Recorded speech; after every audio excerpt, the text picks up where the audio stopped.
Hey everyone! Before we start the video, I really need your attention. This channel and the Dragon Ball Hakai series are at serious risk of ending. With no new Dragon Ball anime, manga or movies coming out, views have dropped drastically. And along with them, the income that supported the channel and funded the production of the Hakai manga has also fallen. After almost 7 years of hard work, I'm doing everything I can to keep this project alive. But now, things have reached a critical point. I'm at risk of losing my home, and without a place to live and without the income to sustain it, I won't be able to keep the channel active or continue Dragon Ball Hakai. If you want to help, the link to my Patreon is in the description. Any contribution, no matter the amount, can make a huge difference. And if you can't support financially, just sharing this video with your friends who love Dragon Ball already helps a lot. I'm counting on you guys. Let's gather our energy and create a massive spirit bomb to save Hakai.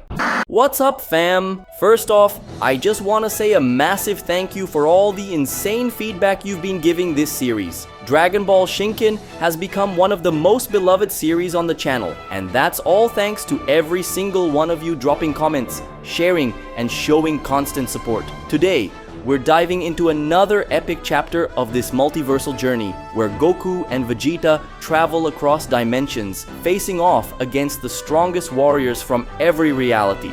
Just a quick reminder, as always, the episodes are released as part of a full compilation, so every time a new chapter drops, it's added directly to the original video. If you've already watched the earlier ones, don't worry.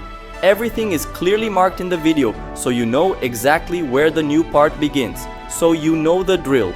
Drop a like, subscribe to the channel, turn on the notification bell, and if you want to go even further to support the project, hit that join button down below. Now let's jump into another wild ride through Dragon Ball Shinken, because the multiverse never sleeps. Hakai.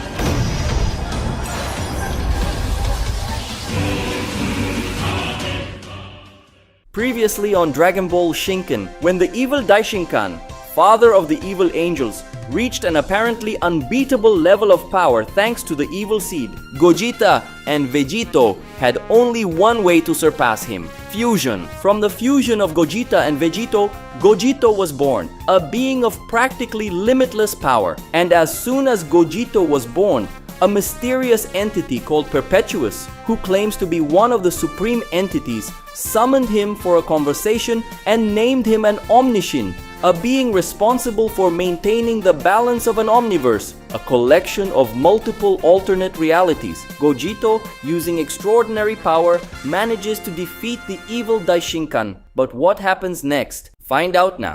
After unleashing an absolutely devastating attack with power that surpasses multiple multiverses and realities, called the OMNI Dragon Fist, Gogito completely annihilates the evil Daishinkan, a being who claimed to be omnipotent, but is now less than dust, reduced to absolute nothingness. The battle between Gogito and the Daishinkan reached unimaginable scales. However, no one witnessed it, as Gogito, with a snap of his fingers, had frozen time throughout the entire omniverse to prevent anyone from being overwhelmed by the apocalyptic events this battle unleashed. To ensure no one was disturbed by the destruction and chaos caused during his fight against the Daishinkan, Gogito snaps his fingers again, restoring everything in the omniverse to the way it was before the battle. After doing this, Gogito returns to where Ultra Cell was, exactly where he was when the fight began. Then he snaps his fingers once more, allowing time to flow normally again. When time resumes, Ultra Cell is completely confused, since just moments ago,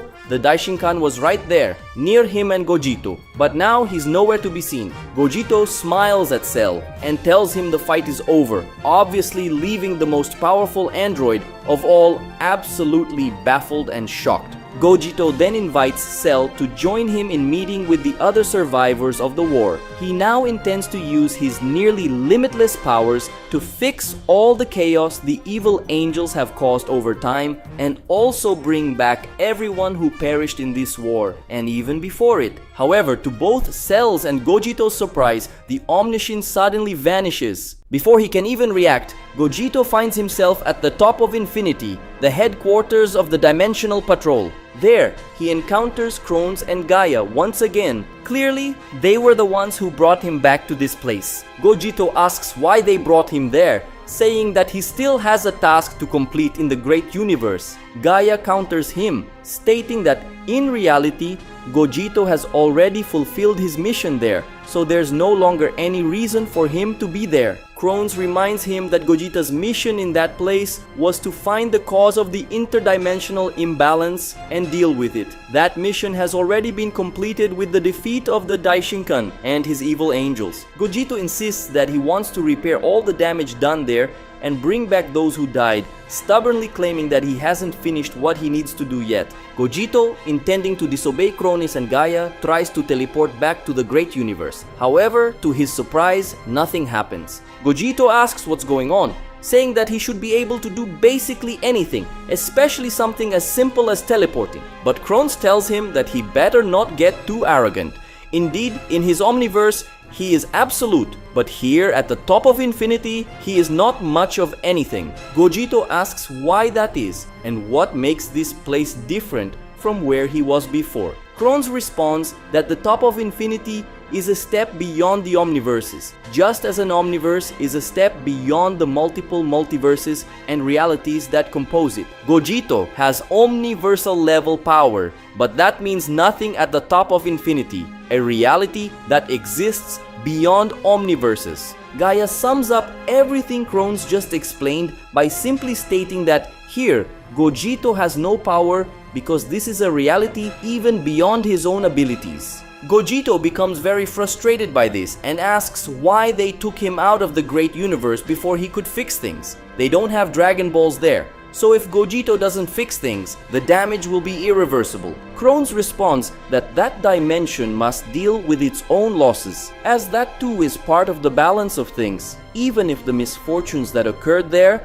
were consequences of imbalance. To those people, the losses may have been painful, but they are part of the cycle of things. Kronos uses his powers to show Gogito what the future of that dimension will be like, making the future of that place simply bloom in Gogito's mind, allowing him to see what would happen after the defeat of the evil Daishinkan. At the end of that great battle, all the evil angels and their soldiers had already been defeated. However, there were also many casualties in the army of the great universe. All the combat machines and androids created to defend the great universe were destroyed, and major losses occurred, such as Bulma and Zeno, the fusion of the god of destruction Chamrus and the god of creation Zamasu. Bula, Android 21, Gohan, and Champa Ross were the ones who remained from the army of the great universe, along with Ultra Cell, who arrived later, and of course, Gogito himself. Gohan and Bula suffered greatly from the loss of their mother, Bulma, and also from the disappearance of their father,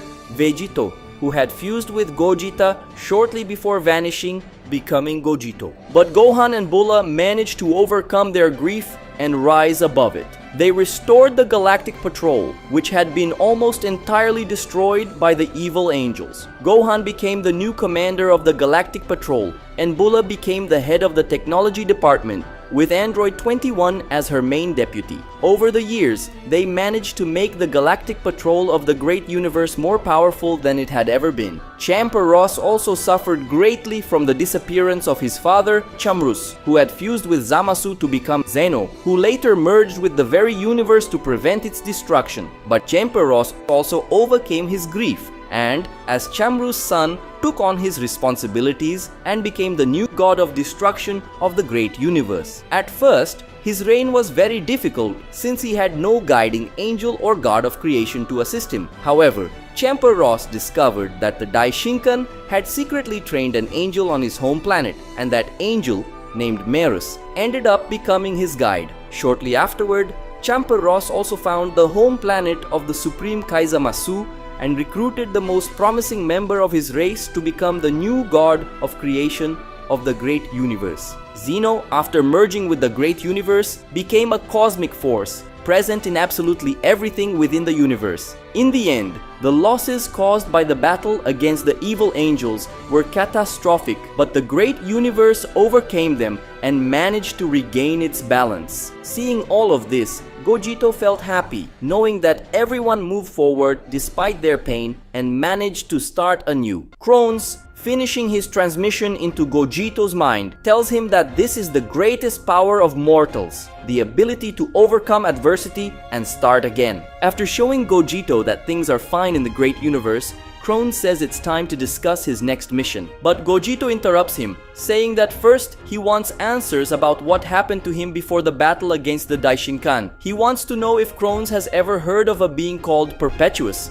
about beings known as supreme entities, and also about omniscience. Perpetuous, when speaking with him, mentioned the Dimensional Patrol, so Krones must know something about these subjects. Krones says that yes, he does know. The being called Perpetuous that he just mentioned is a being who has been called by many names. He is one of the supreme entities, whom they, the patrollers, call the Lord of Order and Balance. Perpetuous is the creator of the Dimensional Patrol, which, as is already apparent, has the goal of preserving order and balance in existence. This intrigues Gogito. He mentions that this being called Perpetuous said that he was being tested by the Dimensional Patrol to become an Omniscient. Krones confirms this, saying that it was one of the patrol's objectives when they sent him on the mission to the great universe. Gogito retorts, saying that Krones and Gaia had told that Gogeta was paying for Goku and Vegeta's crime of disturbing the balance between dimensions. No one said anything about it being a test.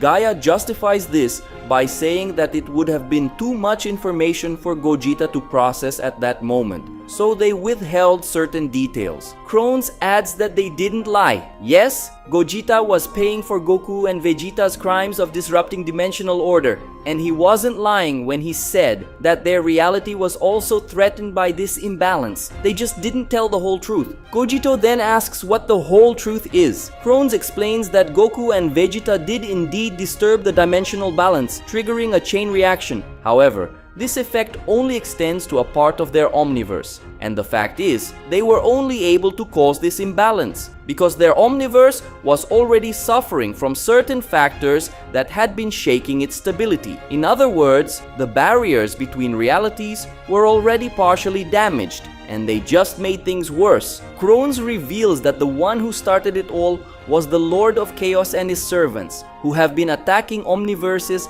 in an effort to spread chaos and disorder. Gogito asks if the evil Daishinkan was an agent of the Lord of Chaos. Gaia is the one who responds, saying that apparently he wasn't. From what they understood, the Daishinkan was after the evil seed precisely to prove himself worthy of becoming an omniscient under the Lord of Chaos. It seems that he wasn't yet a direct servant of this entity, he merely wanted to become one. However, there are already those who are direct servants of the Lord of Chaos, and they are even more powerful than the Daishinkan. Gogito then asks how this whole thing about omniverses and omniscience works. The Daishinkan said he wanted to be an omniscient serving the Lord of Chaos, but Perpetuous made him his omniscient. How is that possible? Gaia explains that there are countless omniverses, each under the greater dominion of a supreme entity. All entities have some level of presence in every omniverse. The influence of both the Lord of Chaos and the Lord of Order exists everywhere, since every place has at least a minimal amount of order, no matter how small, and some level of chaos, no matter how orderly it is. However, some omniverses have a much greater prevalence of chaos, while others have more order. There are also those that are quite balanced in this regard. The point is that in all omniverses, this clash between supreme entities happens, where chaos tries to overpower order and vice versa. Gaia further explains that in omniverses dominated by the Lord of Order, there is an omniscient whose responsibility is to maintain balance and eliminate the major causes of disorder within the omniverse. And in omniverses ruled by the Lord of Chaos, the role of the omniscient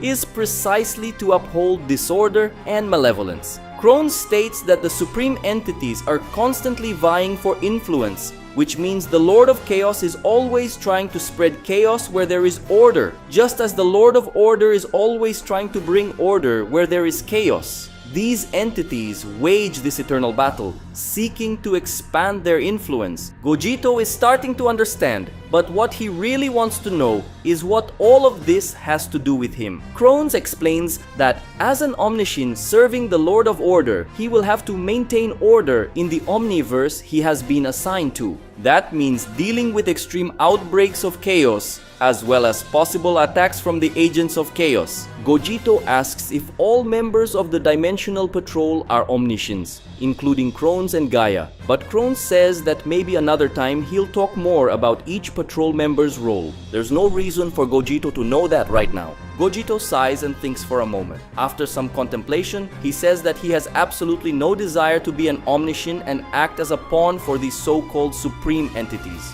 But from what he understands, if he doesn't act, a lot of people will suffer, including the realities of origin of both Gogeta and Vegito who make up his being. Because of that, he will accept this job.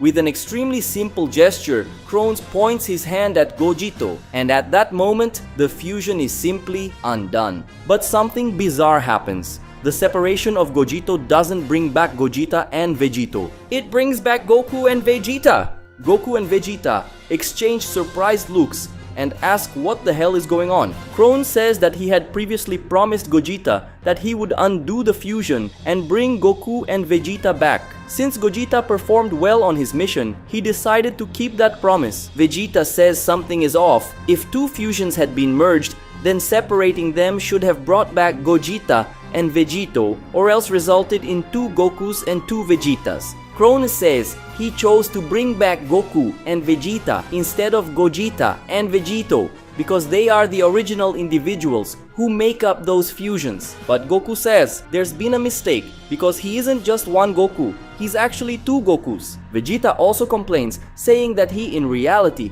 is the fusion of two Vegetas. Crones responds that there was no mistake, he did it on purpose. Splitting Gogito into four would have resulted in an absurd power drop, so he chose to divide him into only two. That way, he was able to preserve a power level similar to what Gogeta and Vegito had before merging into Gogito. Of course, there was still a massive decrease in power compared to what Gogito had, but not as much as it would have been if they had been split into four. He figured this would be a good way to fulfill the promise he made to Gogeta, while also not hindering the tasks that still need to be done too much. At this moment, both Goku and Vegeta are actually fusions of themselves from two different realities. They are OMNI Goku and OMNI Vegeta. Vegeta is somewhat irritated by this, saying he doesn't like the idea of being fused with himself. But Goku doesn't mind, saying it hasn't changed much since he's still himself. Crones says they shouldn't waste any more time and that it's time for them to head out on their missions. He explains that Gogito was appointed by the Lord of Order as an Omniscient, responsible for an Omniverse. But now that he has been separated, Goku and Vegeta will share the role of a single Omniscient, both overseeing the same Omniverse. Crones raises his hand toward them, and before Goku and Vegeta can ask anything else, they are instantly transported away. In one of the many parallel realities that make up the Omniverse that OMNI Goku and OMNI Vegeta are responsible for, OMNI Vegeta appears on a very peculiar planet. The Prince of the Saiyans falls to his knees on reddish ground. He immediately realizes he's somewhere else and instinctively lifts his head to start analyzing his new surroundings. Vegeta quickly sees that this is an unfamiliar planet. Looking around for Goku, he doesn't see him nor sense his energy, meaning Goku was likely sent somewhere far away, possibly another reality within the Omniverse. Where he is now, the planet appears completely uninhabited. When he looks toward the horizon, all he sees is a vast emptiness. However, Vegeta can sense the energy of other people living on this planet. But two things about these energy signatures catch Vegeta's attention. The first is that, without exception, every person here is incredibly powerful. The second is that, despite some differences between them, all of these presences share a specific common trait. And it's precisely this common trait that leaves Vegeta both shocked and deeply uneasy. Based on what he's sensing, Vegeta can only come to one conclusion, and that conclusion absolutely terrifies him. Not wanting to believe his own deduction, Vegeta quickly teleports to the location with the highest concentration of life signatures on the planet, instantly arriving in a massive metropolis. The moment Vegeta reaches the city and lays eyes on its inhabitants, his jaw drops. His blood runs cold as he stares at all the people surrounding him. Men with spiky hair and eerily familiar faces move freely through the city. Some of them fly through the skies, others walk along the streets. Some train in open fields, firing energy blasts and sparring excitedly, while others are simply going about their daily lives. Vegeta's jaw drops even further when he sees a group of children running around, all with the same face and the same idiotic grin he knows far too well. To his absolute horror, Vegeta has just arrived on a planet of Gokus. Literally, every single person on this planet is a Goku. Vegeta clenches his fists as he feels his veins start to pulse on his forehead. He shouts, demanding to know what kind of hell he's ended up in. Before he can even recover from the initial shock, one of the nearby Gokus flies over, lands in front of Vegeta, looks at him with that familiar dumbfounded expression only Kakarot could make, and makes the obvious observation that he isn't a Goku. Vegeta snaps back, saying, "Of course he isn't." The Goku tilts his head in confusion and asks how he got here. Before long, several other Gokus start gathering around, all curious about the presence of someone different. They begin staring at Vegeta up close with their multiplied, annoying voices, all asking what's going on. Vegeta's eyes are wide and his jaw is still hanging open. He's in total disbelief, but then he finally manages to process the situation, narrows his eyes, grits his teeth, and unleashes his ki in sheer fury, roaring that this can't be happening. But among the crowd of Gokus, one in particular stands out. This Goku steps forward and eagerly asks if Vegeta is here to participate in the tournament. Vegeta asks what tournament he's talking about. The Goku responds that it's obviously the Goku tournament, where they'll determine which Goku is the strongest of them all. Usually, only Gokus participate for obvious reasons, but having someone different might make things more interesting. Vegeta smirks and says that in the end, this nightmare might actually turn out to be interesting. At least he'll have the chance to punch multiple Kakarots in the face. However, before Vegeta can learn more, he hears a siren blaring. When the Gokus hear it too, they all back away, and Vegeta sees a police car pulling up. And of course, much to his deep annoyance, the cops are Gokus too. One of the officers steps up to Vegeta with a cocky attitude, saying he needs to identify himself immediately and explain where he came from, since he looks mighty suspicious for not being a Goku. But the other Goku officer seems to recognize him and tells the cocky one that this guy is a Vegeta, a known enemy of the Gokus. The cocky cop gets even more serious and demands that Vegeta explain what he's doing there. Vegeta doesn't like this Goku cop's attitude one bit and says he doesn't have to explain anything.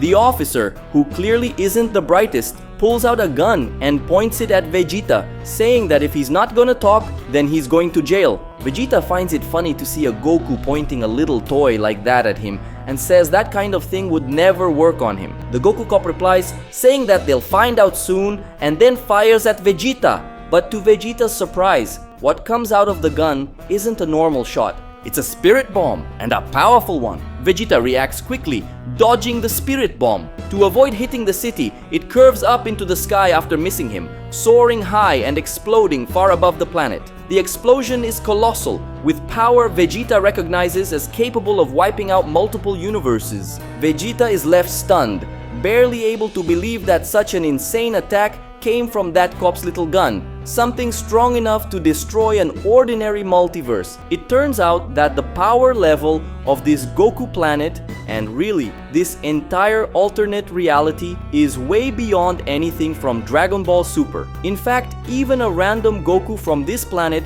might already be powerful enough to defeat any god of destruction or angel from Dragon Ball Super. Vegeta is absolutely furious that the Goku cop fired a spirit bomb at him and says that he's going to pay for that.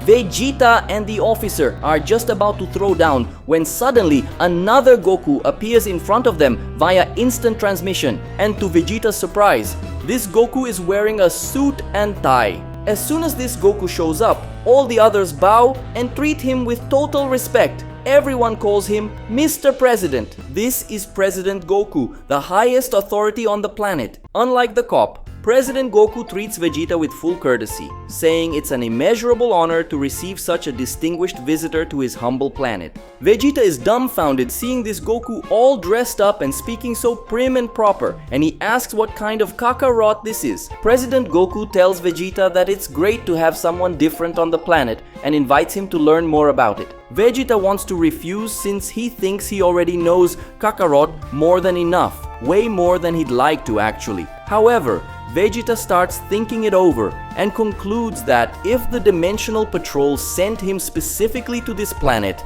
then something must be wrong with it, so he has to investigate further to find out. Vegeta swallows all his impatience and anger and agrees to get to know the planet better. But he also heard about a certain tournament and would like to participate in it. President Goku says the Goku tournament will take place tomorrow and Vegeta is more than welcome to join. It would be great to have someone different competing, but since the tournament is tomorrow, it'd be good for him to explore the planet today. Vegeta agrees even though he doesn't want to and says he'll make the effort. President Goku is very happy about that. He then starts speaking telepathically to someone, and less than 10 seconds later, another Goku shows up via teleportation. This Goku who just arrived is introduced by the president as the Goku most passionate about Goku culture, and he's the person who knows the planet best, so he'll be able to give Vegeta a proper tour. This guide Goku is pretty enthusiastic and introduces himself to Vegeta in a very friendly way, to which Vegeta responds with indifference and disgust, obviously. The guide Goku takes Vegeta to the capital of planet Goku, Gokopolis, where according to him, the planet's best tourist attractions are located. This Goku is really excited showing things to Vegeta, while Vegeta is barely tolerating that ridiculous tour. One of the stops the guide Goku takes Vegeta to is a place called Kamehameha Plaza. At the center of this plaza, there's a giant statue of Goku firing a Kamehameha into the sky. And every evening, there's a light show that looks like a giant Kamehameha blast. According to Guide Goku, it's really beautiful. Vegeta asks, what's the point of that? Since if they're all Gokus, most of them must already know how to use the Kamehameha. Guide Goku says the fun part is watching the lights. Vegeta rolls his eyes, thinking that's some next level stupidity. Next, they stop by the Son Goku Academy, where young Gokus study and learn how to be a good Goku. Vegeta pays close attention during the PE classes, where he sees some young Gokus practicing pole vaulting, but with power poles, which send them soaring practically to the skies of the planet. Vegeta also sees some Gokus playing dodgeball, except instead of a regular ball, they use a spirit bomb. There's also a race going on, but on flying nimbuses. Guide Goku explains that these are all sports featured in the Golympics, which are this planet's version of the Olympics. The kids train for these sports from a young age. The next place they go is the National Goku Museum. This museum is a true ode to Goku. There's the Hall of Transformations, which has wax statues of Goku in all his transformations. It includes forms Vegeta already knows, like Super Saiyan Blue, Ultra Instinct, etc. But there are also forms of Kakarot that Vegeta has never seen before, clearly from other alternate realities. The museum also has the equipment wing, which displays all the weapons Goku has used across multiple realities. There's everything from well-known gear like the power pole and the Bansho fan to stuff we've never seen Goku use, like armor, firearms, and even a planet sword. Another part of the museum they visit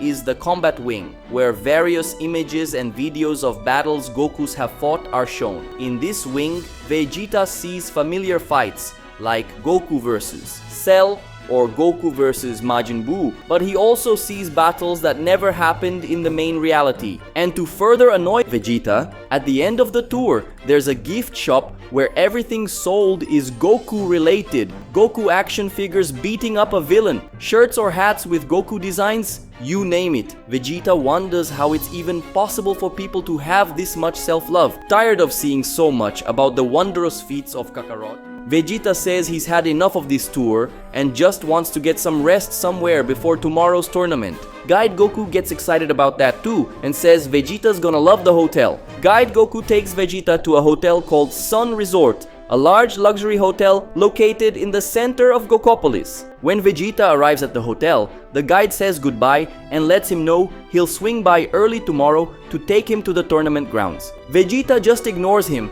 and enters the hotel, where receptionist Goku greets him warmly and says that the president had already informed them of Vegeta's arrival and the hotel has reserved the Ultra Instinct suite for him, which is one of their best. Vegeta gets pissed, asking if it's really necessary for them to make puns about Kakarot related stuff in everything. Vegeta heads to his room, where he has to shower using pure Goku soap and watch the Goku News programming on TV, where the anchor is also a Goku. Fed up with all of it, Vegeta decides to just go to sleep to make the night pass faster. The next day, Vegeta is served at the hotel restaurant by a waiter Goku and has to eat food prepared by Chef Goku.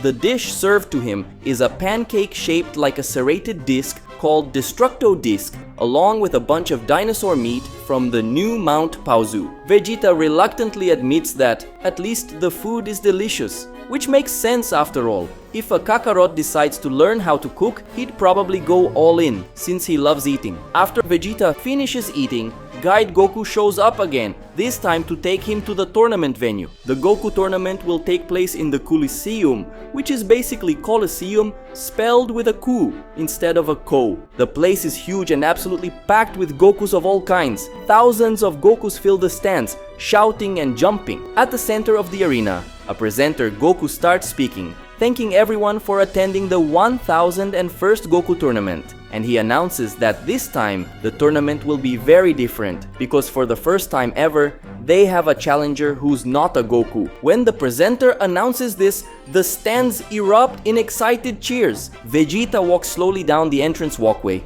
with a scowl on his face. Meanwhile, spotlights follow him as two Gokus toss flower petals around him. Vegeta is fuming over this ridiculous spectacle. After Vegeta is introduced with all the fanfare possible, it's time for President Goku to begin the tournament's opening ceremony, and everyone goes silent out of respect for the president. President Goku greets everyone and says that in this tournament, they'll find out who among them is the most Goku of all. And as usual, the winner will get to make a wish with the Dragon Balls. Vegeta notices the Dragon Balls being presented, 7 spheres, just like on Earth, but all of them are 4-star balls. Then, in a gesture officially opening the competition, President Goku fires a Kamehameha into the sky and the crowd goes wild. Vegeta can only think that the whole thing is an insane asylum. A Goku dressed like a monk beats the drums and the first match is announced: Vegeta versus Rainbow Goku. Since everyone is curious about the new participant, the tournament organizers decided to put him in the very first fight. Vegeta and the so-called Rainbow Goku head to the center of the arena. Vegeta is curious why this Goku is called that, but decides not to ask. Maybe it's related to some special ability, and he'd rather find out during the fight. Finally, the gong sounds and the fight can begin. Vegeta smirks, eager to find out how strong these alternate Kakarots really are, starting with the one right in front of him. He then tells that Kakarot to show his full power, but to Vegeta's complete shock, the Goku just blows him a kiss. Vegeta is dumbfounded and asks what kind of combat strategy that's supposed to be, beginning to imagine all sorts of scenarios in his head. But then, to the absolute last thing the Prince of Saiyans expected, Goku starts acting all flamboyant and speaking in a high-pitched voice, calling Vegeta a hottie. Vegeta's face turns red instantly, from rage and embarrassment. He asks what kind of joke this is. But Rainbow Goku says it's no joke. He just couldn't resist when he looked at Vegeta's short body and receding hairline. And the worst part, that grumpy mood and scowling face drive him wild. Vegeta can't believe what he's hearing and asks what kind of madness this is. But Rainbow Goku replies that there's no madness, only love. Then he starts running toward Vegeta, saying he wants to kiss that big, charming forehead of his. At that point, Vegeta totally freaks out and, screaming at Kakarot to stay away from him, fires a gigantic, desperate final flash that blasts Rainbow Goku far, far away, out of the planet and even out of the solar system. After that, Vegeta sighs in relief, wiping the sweat from his forehead, the same forehead that weird Kakarot wanted to kiss. That was a close one. And that's how the first match of the tournament ends. The following fights continue, each one featuring a strange version of Goku. In one match, Vegeta faces a Goku who specializes in the power pole, and he was a really annoying opponent to deal with because he used the staff with incredible skill. But after transforming into a Super Saiyan, Vegeta manages to take the power pole and beat that Goku senseless with it until he passes out. Shinken Vegeta didn't need to use transformations, since he could access the power of all his forms except Shinken without actually transforming. But now that he fused with the Vegeta from the great universe's reality, he went back to using transformations, not really out of necessity, but more out of the other Vegeta's habit. In the next match, OMNI Vegeta's opponent is a nerd Goku, who fought while doing all kinds of math calculations to figure out what Vegeta would do, as well as probability equations to calculate his own errors or successes. And honestly, this Goku fought really well using his brain, until OMNI Vegeta got tired of it, went Super Saiyan 2 and landed a solid punch on the genius skull of that Goku, knocking the brilliance right out of him. Another Goku Vegeta had to face was a three-eyed Goku who used a different Earth-style martial art from a school called the Crane School. He used some really weird moves and techniques, and his third eye was extremely gifted, more developed and powerful than the evil third eye used in the demon realm. Because of that, this Goku had some pretty broken powers. Still, Vegeta managed to beat him too. He transformed into Super Saiyan 3, poked Goku in the eye to take away most of his powers, and then gave him a solid beatdown. In the round of 16, Vegeta faced another very curious version of Goku. A version where he was half man, half monkey, which reminded him a lot of Sun Wukong from one of the alternate realities he'd visited. This monkey Goku had many abilities similar to Sun Wukong's, only he was way more powerful, strong enough to beat over 1,000 of Wukongs for sure. Even so, Super Saiyan 3 Vegeta managed to beat Monkey Goku by tricking him into looking the other way by saying he saw a banana and then hitting the distracted primal Kakarot with a Big Bang attack. In the quarterfinals, he had to face a God Goku, but this God Goku wasn't just a Super Saiyan God or Blue. He was a Goku who had become the God of Earth. This Goku didn't have divine transformations or the regular Super Saiyan ones, but he was incredibly strong nonetheless and used the magical relics of planet Earth to fight.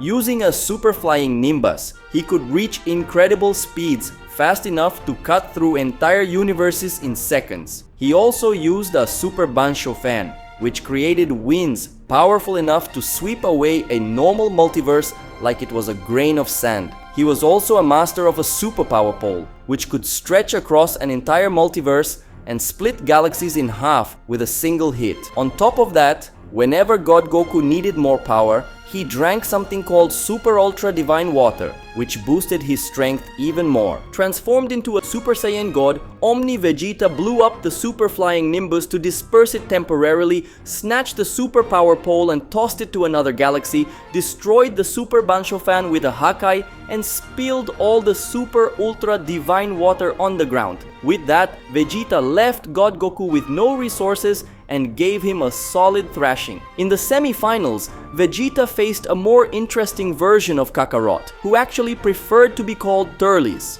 In his reality, it seems this Goku left planet Vegeta before it was destroyed, but instead of going to Earth, he lived as an intergalactic mercenary and built his own mercenary crew. Turles had a really wicked personality, the complete opposite of the Kakarot Vegeta knows. These Turles, besides already being pretty strong, use something called the Tree of Might fruit to become even stronger. After eating the fruits, Turles went from being weaker than Super Saiyan Vegeta to someone who could almost fight evenly with Super Saiyan Blue Vegeta. But in the end, he was defeated by the blue-haired form of Vegeta, who grabbed one of the fruits and shoved it down Turles' throat, making him choke until he was defeated. And when he got to the final, Vegeta had to fight a guy named Gokuko, who was a fusion of one Goku with another Goku. Gokuko was seriously powerful, since he was the fusion of two alternate Gokus, who were already super strong even before merging. Gokuko had a very peculiar transformation system, because every time he transformed into a form, the transformation number was actually doubled. When he turned into a regular Super Saiyan, it was actually Super Saiyan 2. When he turned into stage 2, it was actually 4. And when he turned into Super Saiyan 3, it was actually 6. Gokuko was the strongest opponent Vegeta had to face in the tournament. But ironically, he was the one Vegeta defeated the easiest. Vegeta simply punched Gokuko and undid the fusion using the forced spirit fission technique. After that, he beat each Goku with a single hit. Normally, Vegeta would enjoy a fight with someone strong, but at that point, he was so fed up with seeing Goku's face that he just wanted to get it over with. At the end of the tournament, everyone was really impressed because the Goku tournament, which had the goal of proving who the best Goku was won by Vegeta. Vegeta received the Goku trophy for winning the tournament, but he destroys the trophy with Hakai, saying he doesn't want that ridiculous thing. He wants to use the Dragon Balls instead. Vegeta then summons the Wish Dragon of that planet, which to his complete dismay is a Goku Dragon. Vegeta makes his wish to the Goku Dragon, and to everyone's surprise, the wish Vegeta makes is for the dragon to reveal the imposter that's on the planet.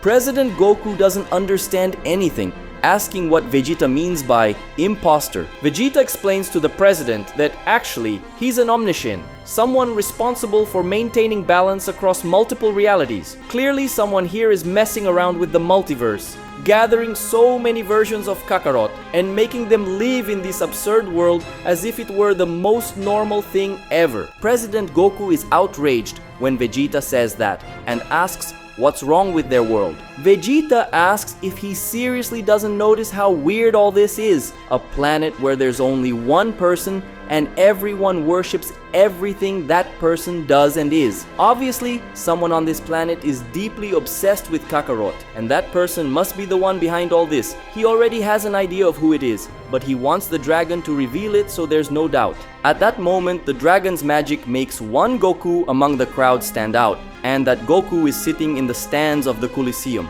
That guy is the guide Goku who is pulled from the stands and taken to the center of the arena. Vegeta, who was already suspecting it, smiles as he realizes his hunch was right. He says that from the beginning, he found that Goku way too excited and obsessed with the image of Goku himself, so he suspected he might be the nutcase behind all this. Guide Goku gets really pissed and asks what's wrong with what he's doing. Vegeta says that he's obviously messing with the balance of the multiple realities of the Omniverse by going to other realities and pulling Gokus out of them to bring them to this planet. Guide Goku brings those other Gokus to this planet and brainwashes them, making them believe what's happening here is normal, when clearly it isn't, and he, as an omniscient, can't let that happen. All the other Gokus present are shocked by this revelation, while Guide Goku gets extremely pissed, saying that Vegeta's going to pay for saying those things. Guide Goku decides to go on the offensive and starts releasing his ki, but to Vegeta's and everyone else's surprise, this Goku's ki is insanely high, and he unleashes an absolutely massive power that stuns everyone there, even OMNI Gogito himself. Guide Goku's hair starts growing a lot, so much that it makes Super Saiyan 3 look like a short haircut. Also, the level of ki released by this Goku is absolutely absurd, surpassing by insane margins the power of all the other Gokus Vegeta has defeated so far. In fact, even if Vegeta combined the power of all the other Gokus he's seen on this planet and multiplied that combined power several times over, it still wouldn't be enough to surpass the power of this transformation he's seeing now. Guide Goku, after completing his transformation, tells them all to behold the ultimate transformation of the most perfect Goku that exists, Infinite Super Saiyan. So, what did you think of the episode? If you liked it, don't forget to leave a comment, hit the like button, subscribe to the channel, and share the video. For Dragon Ball Shinken to keep going here on the channel, this video needs to get a good number of views. So your like, comment, subscription, and sharing are super important, alright? Drop a comment with what you think is the secret behind this Guide Goku and why he's so obsessed with the image of Goku himself. Also comment on what you think his powers are, because a guy who turns into Infinite Super Saiyan can't be a joke, right? And in the next episode, we're also gonna see what our real Goku is up to while Vegeta is going through all this trouble on the planet Goku. If you like the work on our channel, consider supporting us on Patreon. For a very small amount, you can help our projects a lot and also get some cool perks from the channel. Click the link in the video description or the pinned comment to check it out with no strings attached. See if it interests you. Cool? That's it for now. Big hug to everyone who stuck around till the end, and I'm counting on you in the next video.